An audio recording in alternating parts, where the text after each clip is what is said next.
Boa tarde, eu sou a Karine e junto com a Laura, com a Liliane, com a Laura, a Ludmilla e a Verônica, nós fazemos parte do grupo 4 e vamos fazer uma apresentação sobre esquizofrenia.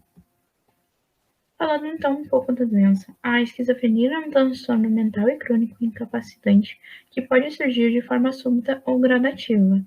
Ela ocorre de forma progressiva, então essa doença ela vai aumentando com o decorrer do tempo e até o momento não tem uma cura definitiva. Ela surge geralmente na adolescência ou início da vida adulta, e ela é caracterizada principalmente pelo surgimento de delírios e a adoção de uma forma de vida mais reclusa, que são alguns dos sintomas mais conhecidos. Ela é decorrente de múltiplas implicações, mas afeta a vida diária do indivíduo e todo o seu núcleo familiar de uma forma muito importante. Falando um pouquinho da história da doença, até o século XVIII, a esquizofrenia era considerada como uma forma de loucura. Apenas no século XIX, pelo psiquiatra suíço Jürgen Bleuler, ela foi denominada como esquizofrenia, no seu trabalho Demência Precoce ou Grupo das Esquizofrenias. Analisando um pouco os termos da palavra esquizofrenia, a gente pode ver esquizo, que seria algo próximo de dividir, e frenia, que seria próximo de mente, e a parte do corpo que faz a ligação entre o corpo e a alma. Dá para se entender a partir dessa análise que naquela época tinha um entendimento como se a esquizofrenia fosse a divisão da mente. Falando um pouquinho dos dados epidemiológicos, em 2020, o Brasil realizou mais de 175 milhões de atendimentos, segundo dados do Ministério da Saúde. Estima-se que atualmente no país há cerca de 1,6 milhão de esquizofrênicos. A frequência na população em geral é de 1 a cada 100 pessoas. Quanto à etiologia, então, a esquizofrenia ela pode tanto ser causada por fatores genéticos, como por fatores sociais e fatores ambientais. A esquizofrenia ela vai se apresentar como uma doença muito complexa. Então, além dos fatores genéticos e epigenéticos, é preciso uma interação com fatores sociais e fatores ambientais para promover o fenótipo da doença no paciente. Então, fatores sociais, como a pobreza ou até mesmo a falta de contatos interpessoais, em um paciente que já possui as alterações genéticas, podem ser desencadeantes para os primeiros sintomas, para os primeiros episódios da doença. E, além disso, fatores ambientais, como o abuso de maconha, por exemplo, também podem contribuir para a esquizofrenia. Além disso, alguns estudos foram realizados e verificou-se que algumas infecções passadas pela mãe durante a gestação, como, por exemplo, o sarampo, a rubéola ou algumas infecções respiratórias, podem predispor o feto à esquizofrenia.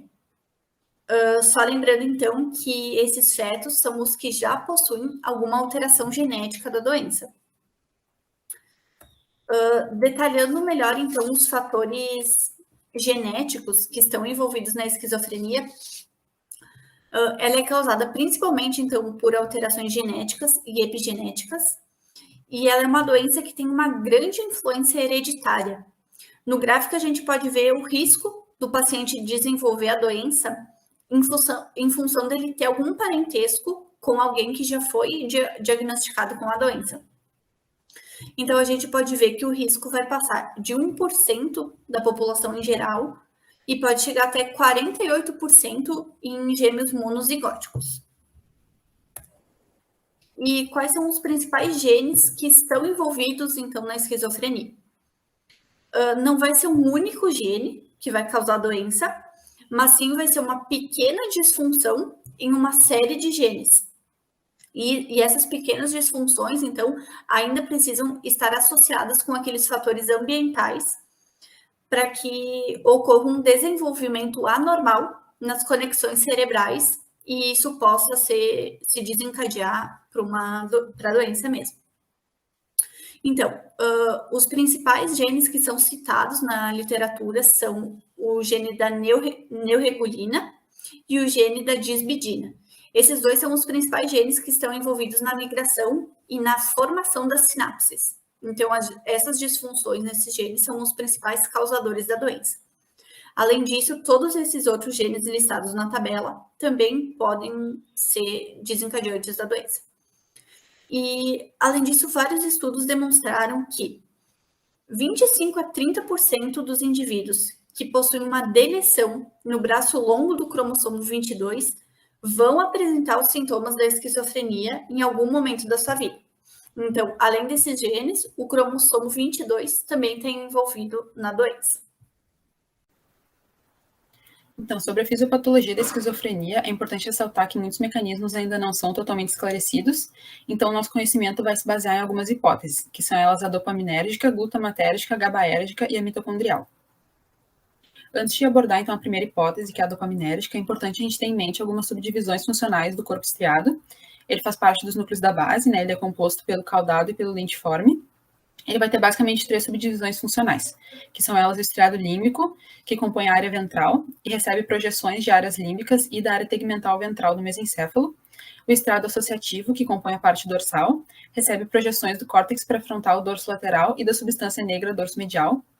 E o estriado sensório-motor, que também compõe a parte dorsal, recebe projeções do córtex motor e pré-motor e da substância negra ventrolateral. Então, a primeira hipótese que a gente vai abordar aqui, que é uma das mais conhecidas para explicar alguns sintomas da esquizofrenia, é a dopaminérgica mesolímbica, que envolve a veia mesolímbica, que vai da área tegmental ventral do mesencéfalo para o núcleo accumbens, que é o maior componente do estriado ventral. Essa região está relacionada a comportamentos emocionais, a motivação, prazer e recompensa. E essa hipótese sugere que ocorre uma hiperatividade dopaminérgica nessa via, que poderia explicar os sintomas positivos da doença, que incluem as alucinações e os delírios, que vão ser mais explicados daqui para frente. E essa hipótese ela surgiu a partir de uma correlação do abuso de substâncias com a dopamina, que são elas as anfetaminas e a cocaína, que foi demonstrado há muito tempo que elas aumentam a atividade dopaminérgica, especialmente nessa via. E foi demonstrado que pessoas que faziam uso desse tipo de substância apresentavam sintomas alucinógenos, e esses sintomas ficariam ainda mais exacerbados se pacientes esquizofrênicos usassem esse tipo de substância também, então comprovando essa relação. Além da descoberta do mecanismo de ação de drogas antipsicóticas que atuavam realmente inibindo os sintomas positivos da doença ou reduzindo eles, foi descoberto que elas promoviam isso por meio da inibição da atividade dopaminérgica nessa via, também promovendo, então, essa relação. Hoje em dia, foram feitos estudos recentes de neuroimagem que indicaram que esse efeito hiperdopaminérgico vai ser maior no estriado dorsal, em contraposição à teoria do estriado ventral, que foi essa que a gente acabou de ver, com a relevância maior para a subdivisão associativa, visto que ela é um centro de integração que comunica regiões límbicas e motoras.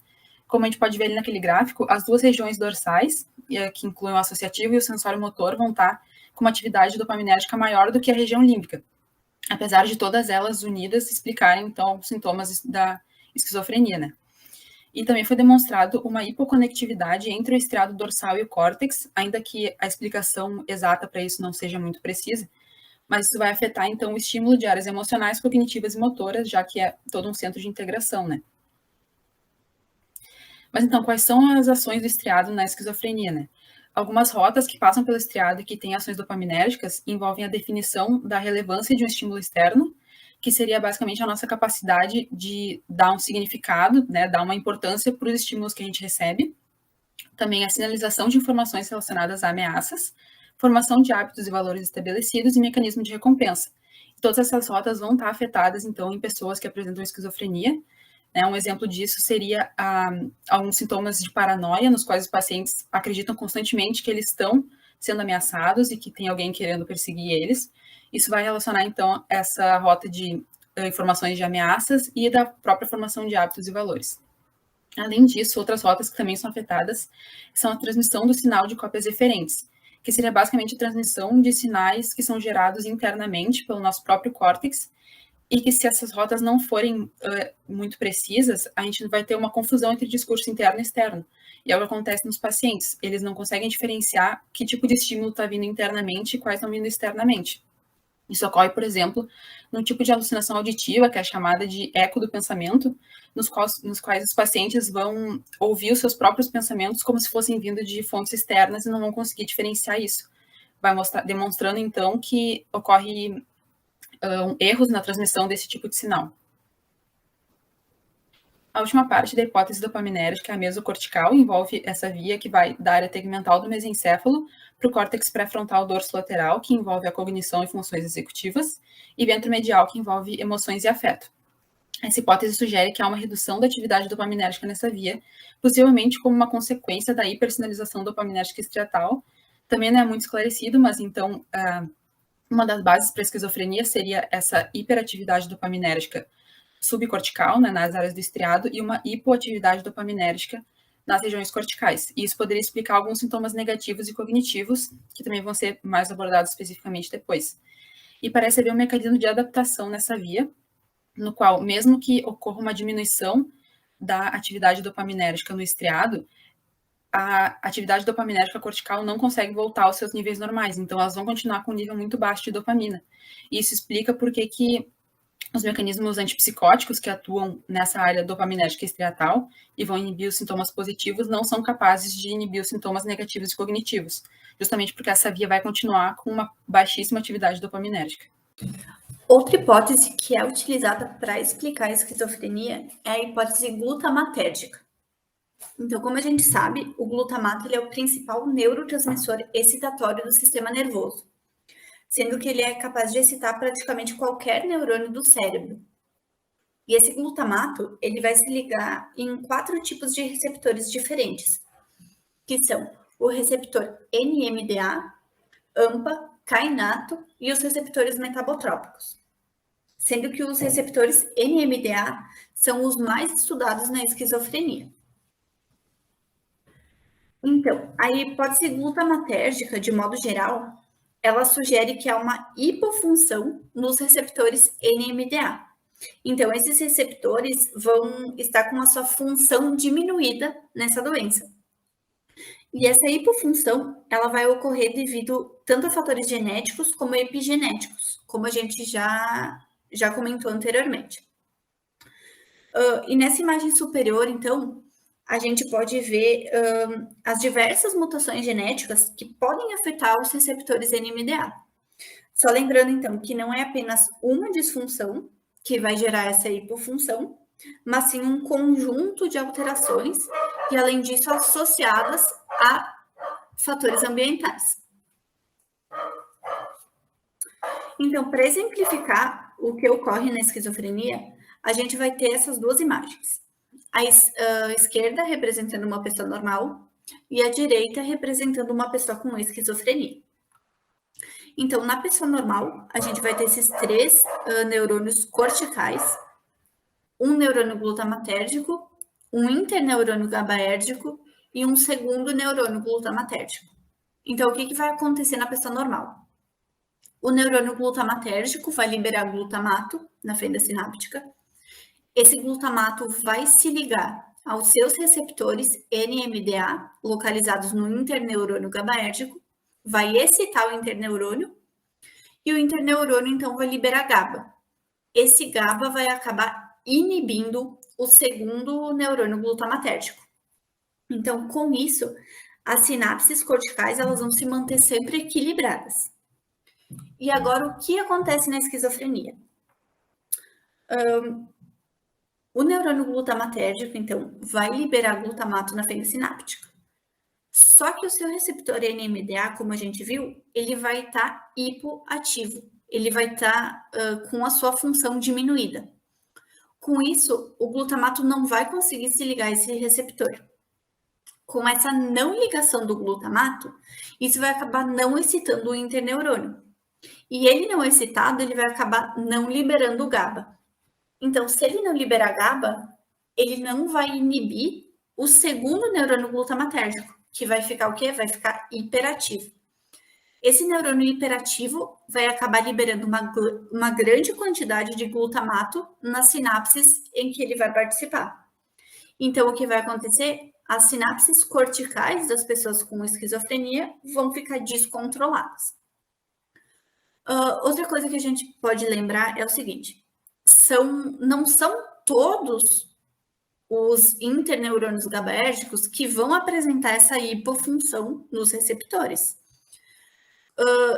Estudos já comprovaram que os interneurônios GABAérgicos que apresentam hipofunção nos receptores NMDA são os interneurônios que apresentam uma proteína chamada parvalbumina.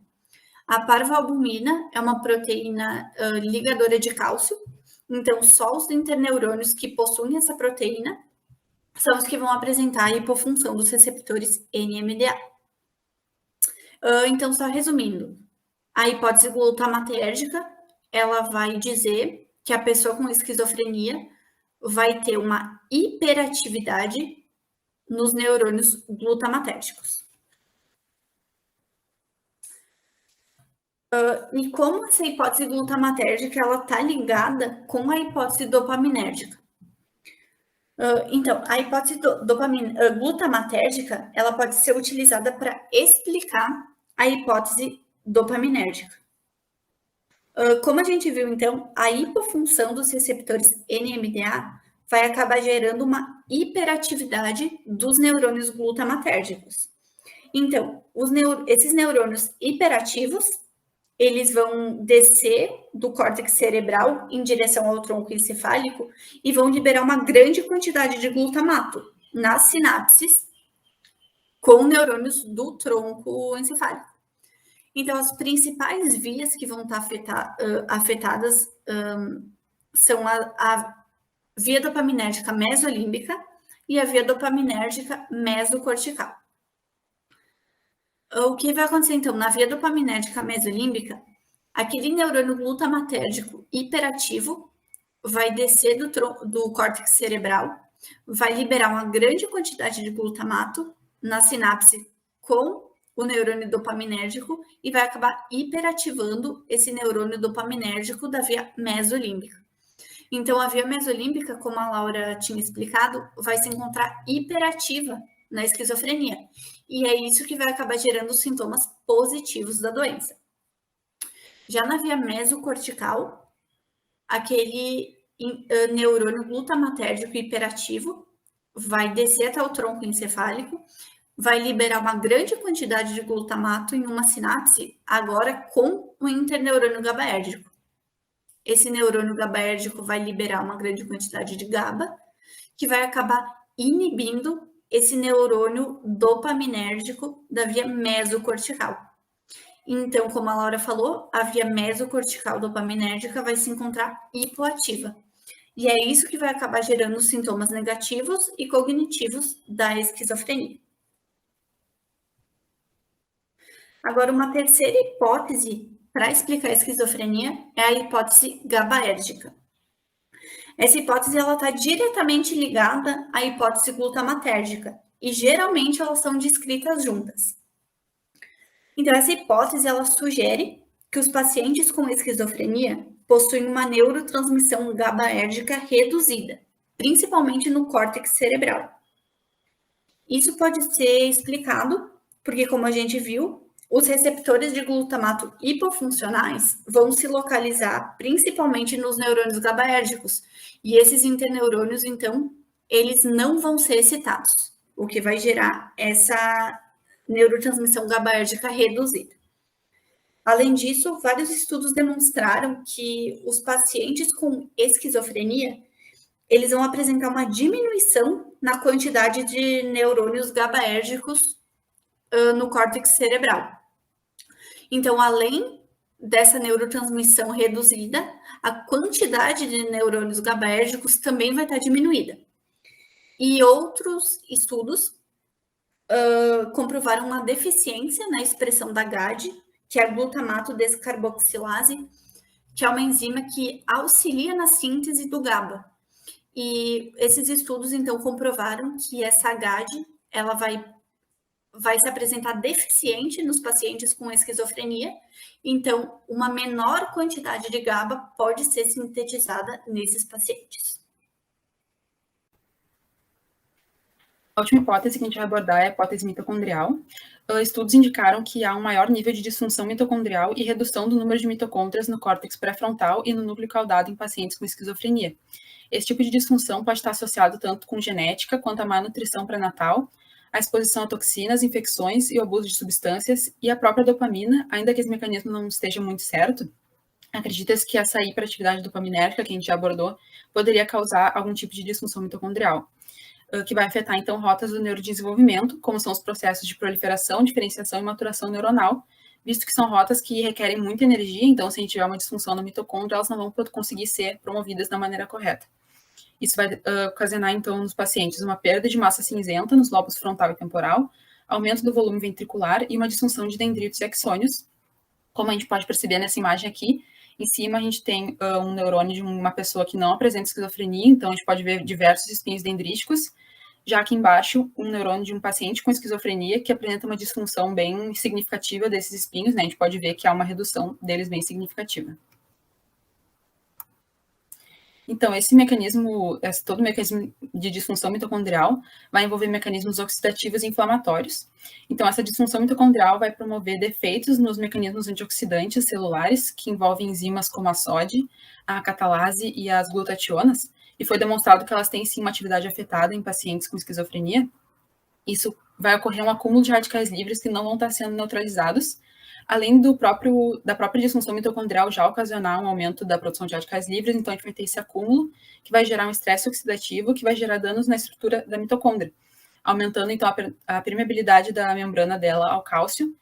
Então a gente vai ter uma entrada maciça de cálcio dentro da mitocôndria, promovendo rotas então de liberação de citocromo C, caspases e outras proteínas pro-apoptóticas, que esse tipo de situação vai levar às alterações na estrutura cerebral que já foram demonstradas com os problemas no neurodesenvolvimento.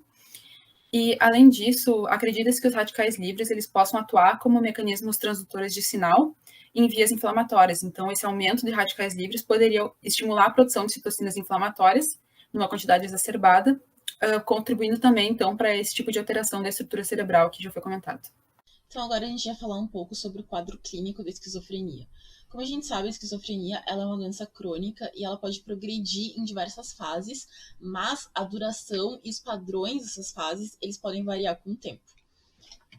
Aqui eu quero apresentar para vocês as fases da esquizofrenia. A esquizofrenia ela é dividida na fase prodrômica, aonde os indivíduos eles não manifestam sintomas ou eles podem ter uma competência social, as interações sociais deles podem ser prejudicadas porque acontece a desorganização cognitiva leve ou uma distorção perceptiva leve também. Acontece a diminuição da capacidade de sentir prazer, que na literatura médica a gente chama de anedonia, e outras deficiências gerais para lidar com a situação, para lidar com o seu cotidiano, aparecem nessa fase prodrômica. Já na fase prodrômica avançada, pode surgir os sintomas subclínicos, que a gente entende como aqueles que englobam o afastamento do paciente da sua vida, do seu círculo de amizade, círculo familiar, enfim, porque é nessa fase que acontece o isolamento, a irritabilidade, a desconfiança, os pensamentos incomuns, as distorções perceptivas, que é aí que tem o início, as alucinações, e muita desorganização eles aparece na vida do paciente. Já na fase precoce da psicose, os sintomas eles são ativos e eles tendem a piorar no decorrer da vida do paciente. Já na fase intermediária, os períodos sintomáticos eles podem ser episódicos ou eles podem ser contínuos também. No entanto, se eles são contínuos, os déficits funcionais eles tendem a aparecer de uma maneira extremamente exacerbada na vida do indivíduo. Já na fase tardia do transtorno, o padrão dos sintomas do transtorno ele já está estabelecido, mas ainda acontece uma variabilidade considerável, enorme dos sintomas, e a incapacidade que o paciente tem, ela pode se estabilizar nessa fase, ou até mesmo diminuir.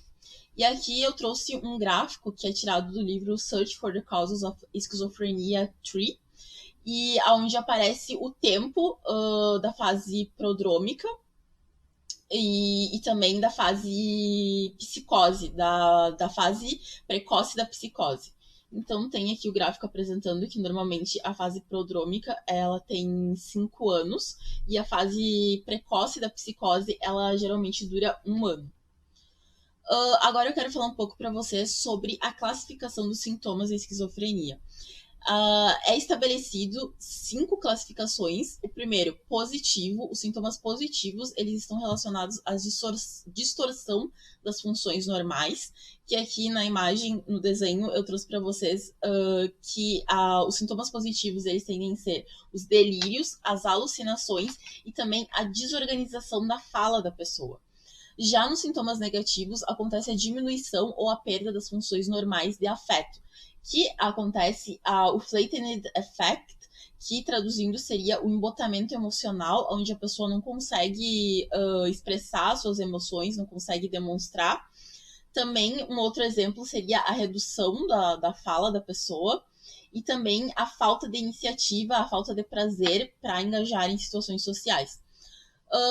Então, os sintomas negativos, diminuição ou perda das funções normais de afeto. Já a terceira classificação são sintomas desorganizados, aonde apresenta o transtorno de pensamento e o comportamento bizarro que já é apresentado nessa fase.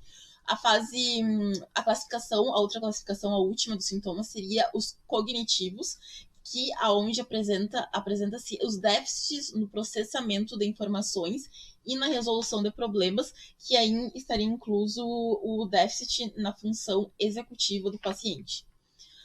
Aqui eu trouxe uma imagem, enfim, um gráfico onde apresenta os sintomas negativos, onde tem a divisão certinha, que eu falei para vocês, o blunted affect, que seria o embotamento emocional, que é a diminuição das expressões faciais, as expressões vocais, pouco contato visual e o mínimo uso de gestos a pessoa usa no embotamento emocional. Já a volition, significa o afastamento emocional, apatia.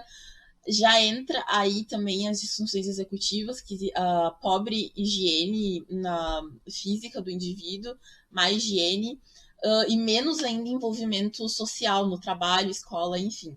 Aqui já está aparecendo a alogia, que é a fala da pessoa acaba ficando monossilábica, enfim, poucas respostas ela dá, evita comunicação e usa poucas respostas nas suas interações. Aqui, essa analogia já está associada à sociabilidade, às interações do paciente. As relações acabam ficando precárias, como eu falei, acaba tendo irritabilidade, isolamento, falta de motivação para interagir com as pessoas, redução nas interações sociais. E também, no outro lado, já inclui a anedonia, que é a dificuldade ou a inabilidade de sentir prazer nas suas ações, nas suas atividades cotidianas que anteriormente a pessoa gostava de fazer, enfim. Aqui eu trouxe também uma outra imagem com sintomas secundários negativos, onde entra a depressão, enfim, ansiedade, demência, PTSD, que é o transtorno pós-traumático, OCD também pode entrar, transtorno obsessivo compulsivo, insônia crônica também entra nos sintomas secundários negativos, enfim. Já aqui um outro desenho eu trouxe para mostrar para vocês, onde a gente pode falar um pouco sobre os sintomas positivos relacionados aos delírios. O paciente geralmente ele tem os delírios, eles são divididos também em 3 classificações diferentes. O paciente ele pode apresentar os delírios persecutórios, que esses são os delírios onde o paciente ele realmente acredita que ele está sendo atormentado, seguido ou enganado, ou até está sendo espionado por alguém. Já o segundo seria o delírio de referência, que é onde o paciente ele acredita naquelas coisas que ele lê, ele acredita na imaginação dele, como passagens de livros, jornais, letras de músicas, e outras evidências ambientais que são direcionadas na vida do indivíduo. Então, a imaginação tende a ser explorada nessa fase do delírio de referência. Já o último seria o delírio de retirada ou a inserção de pensamentos, que é onde o paciente ele acredita que outras pessoas conseguem ler a mente dele e que os pensamentos dele estão sendo transmitidos também para outras pessoas.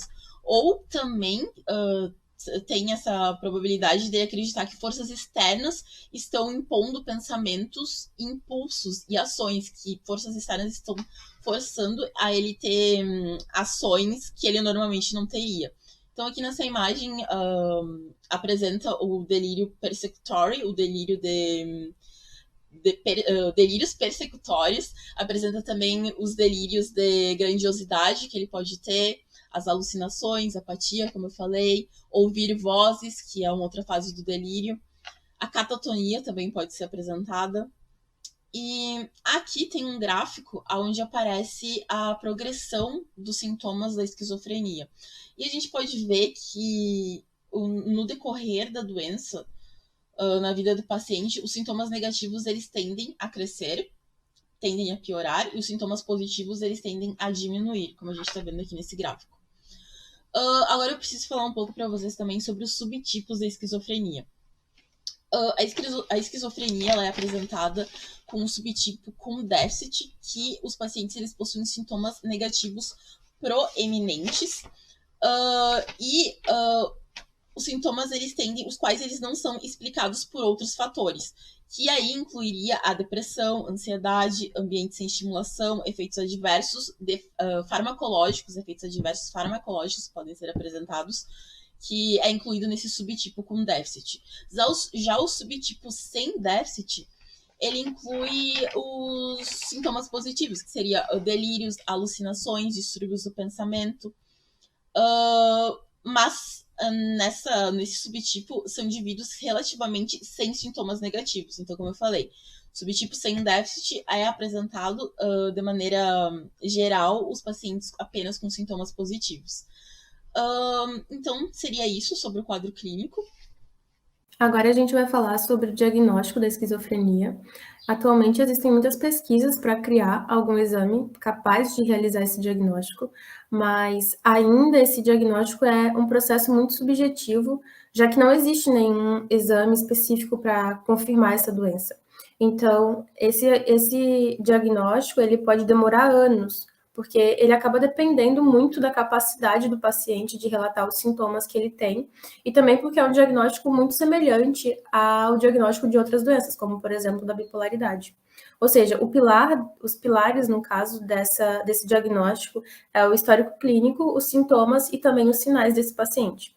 Então, se a gente considerar a CID-10 e o DSM-5, que estabelecem critérios para realizar o diagnóstico da esquizofrenia, esses critérios basicamente são a presença de 2 ou mais sintomas específicos, como a gente já comentou antes, como delírios, alucinações, fala e comportamento desorganizados, e esses sintomas eles precisam estar presentes durante um certo período de tempo, entre 1 a 6 meses, porque se for um evento isolado, pode ser um surto psicótico, por exemplo, e também porque, como eu já comentei, é um diagnóstico muito similar a outras doenças.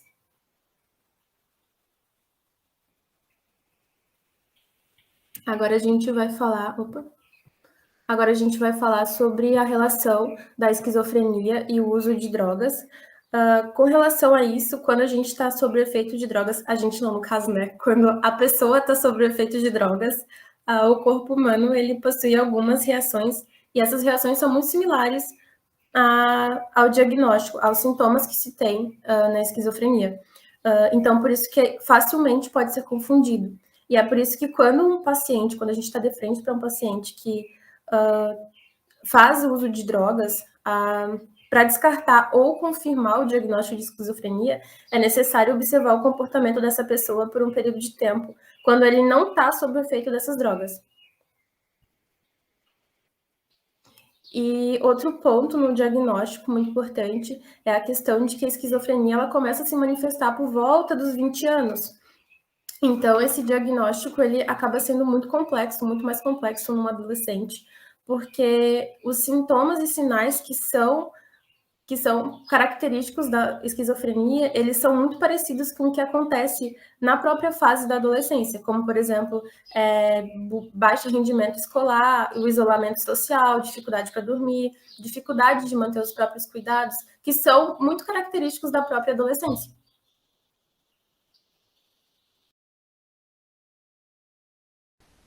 Agora nós vamos falar sobre o tratamento da esquizofrenia. O objetivo é trazer qualidade de vida ao paciente através da redução de algumas coisas e elevação de outras. Então, é necessário reduzir os sintomas, reduzir os déficits funcionais, reduzir os efeitos colaterais das medicações, o sofrimento dos pacientes, a quantidade de hospitalizações e a intensidade dos novos episódios.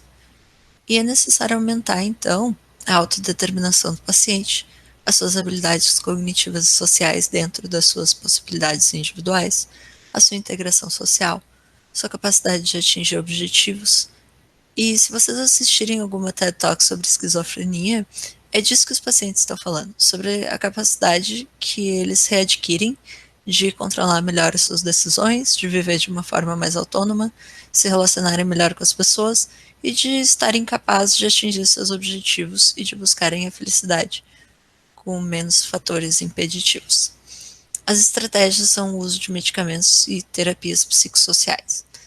Nós não temos muito tempo e nem fundamentação teórica para apresentar todas as opções relacionadas às terapias psicossociais, mas para citar algumas, terapia, que pode ser em grupo ou individual, que pode ter diversas orientações, frequentar grupos de apoio, terapia ocupacional, o trabalho realizado em CAPs, que são os Centros de Atenção Psicossocial.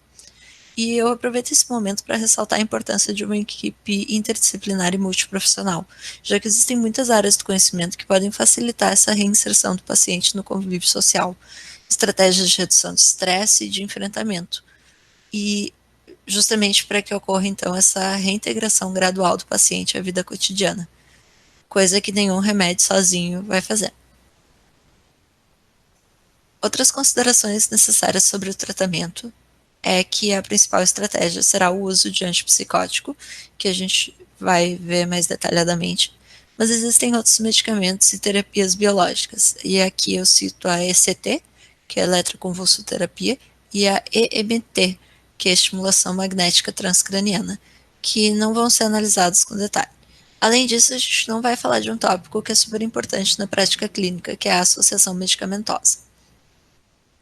Sobre as limitações do tratamento farmacológico, nós veremos que os antipsicóticos têm eficácia para o manejo dos sintomas positivos da esquizofrenia, mas ainda devem evoluir para o tratamento de sintomas cognitivos e negativos. Os pacientes portadores de esquizofrenia podem sofrer de baixos níveis de insight sobre o transtorno e a gravidade dele, e sem o insight é difícil aderir ao tratamento, já que a maioria das pessoas não quer tomar remédio sem estar doente. Ainda falando sobre adesão, mesmo que o paciente compreenda a importância do uso da medicação e queira aderir ao tratamento, existem muitos efeitos colaterais, e esses efeitos são bem importantes, o que também, então, vai representar um desafio para a correta adesão. Ainda falando sobre as limitações do tratamento, é importante ressaltar que não é algo que ofereça uma cura, mas sim uma melhora. Eu coloquei aqui uma tabela que cita fatores que podem influenciar no prognóstico com desfecho favorável ou não. E eu queria chamar a atenção de vocês para o fato de que a gravidade dos sintomas psicóticos não é um fator preditivo para o desfecho do tratamento.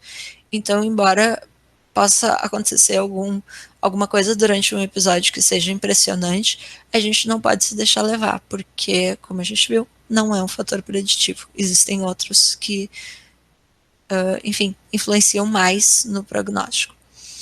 E antes de passarmos para a análise dos mecanismos dos antipsicóticos, então, convém mencionar que a duração do tratamento ela é indeterminada, mas que entre 50% e 70% dos pacientes que descontinuam a medicação depois de 1 ano de tratamento tendem a recair num período de 5 anos. Então vai depender de cada caso, mas existem sim situações em que a medicação precisa ser mantida de forma indeterminada. Os antipsicóticos típicos, eles são antagonistas de receptores dopaminérgicos do tipo D2. Eles foram muito importantes quando surgiram, porque eles atuam sobre os sintomas positivos com eficácia. Eu deixei aqui uma lista com os principais grupos de fármaco, e agora a gente vai ver com mais detalhe como funciona esse antagonismo de D2. Existem 5 vias dopaminérgicas que eu vou citar para vocês. Essa primeira é a via mesolímbica. Existe essa teoria de que essa via está hiperativa, e que quando ocorre o bloqueio dos receptores D2, isso reduz os sintomas positivos, ou pelo menos torna-os menos intrusivos. Alguns pacientes relatam como se baixasse o volume das alucinações auditivas.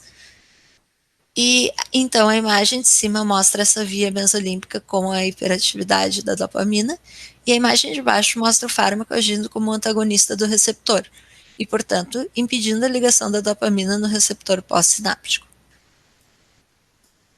Assim como é um desafio separar alguns dos efeitos colaterais dos sintomas negativos, existem vias em que não fica muito clara a relação de causa e consequência do uso dos antipsicóticos típicos, mas o fato é que o uso deles não melhora os sintomas afetivos ou cognitivos.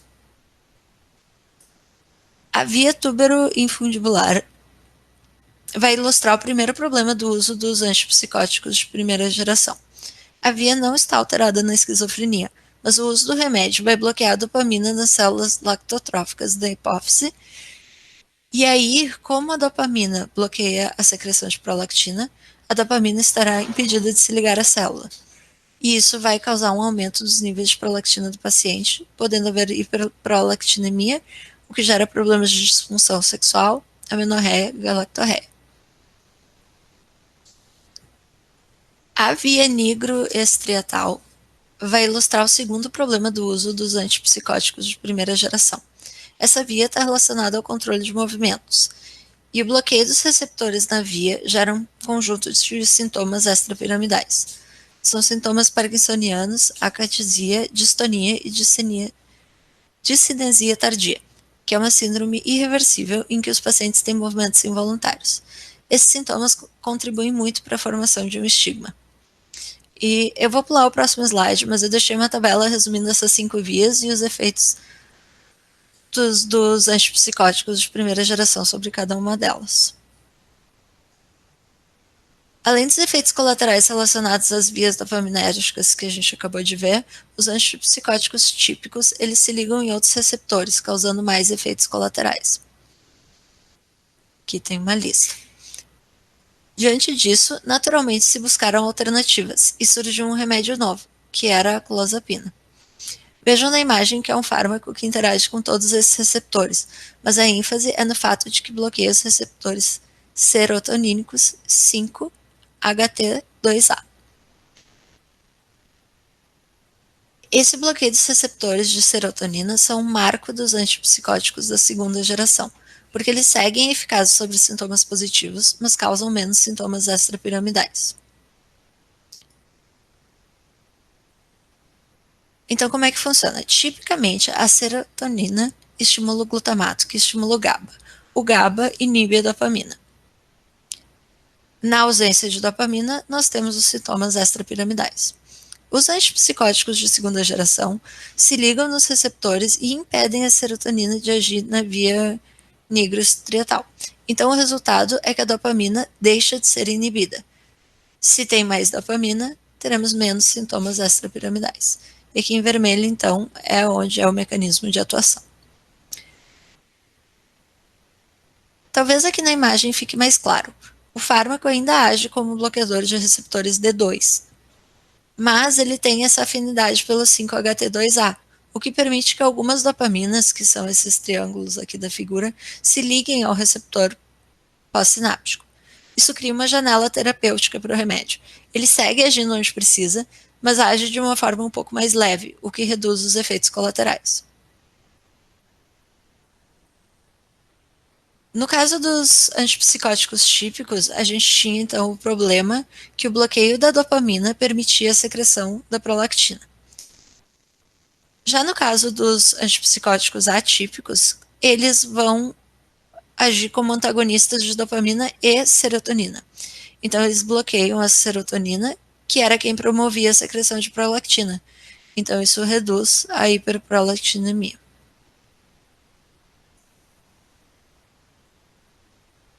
Os antipsicóticos atípicos são muito variados, e dependendo dos receptores com quem interagirem, eles vão ter propriedades diferentes. Existe também a questão da grau de afinidade por esses receptores. Os efeitos colaterais não são desprezíveis, e existe um sério risco de desenvolvimento da síndrome metabólica, então o paciente precisa ser acompanhado. Ainda existe toda a questão da interação medicamentosa, que nós não vimos aqui. As conclusões são: cada paciente responde de uma forma, tanto em relação à eficácia dos remédios quanto da tolerância a determinados efeitos colaterais. Existem muitos desafios ainda pela frente para que o tratamento traga qualidade de vida aos pacientes, e é importante compreender os desafios e promover um tratamento humanizado e combater os estigmas.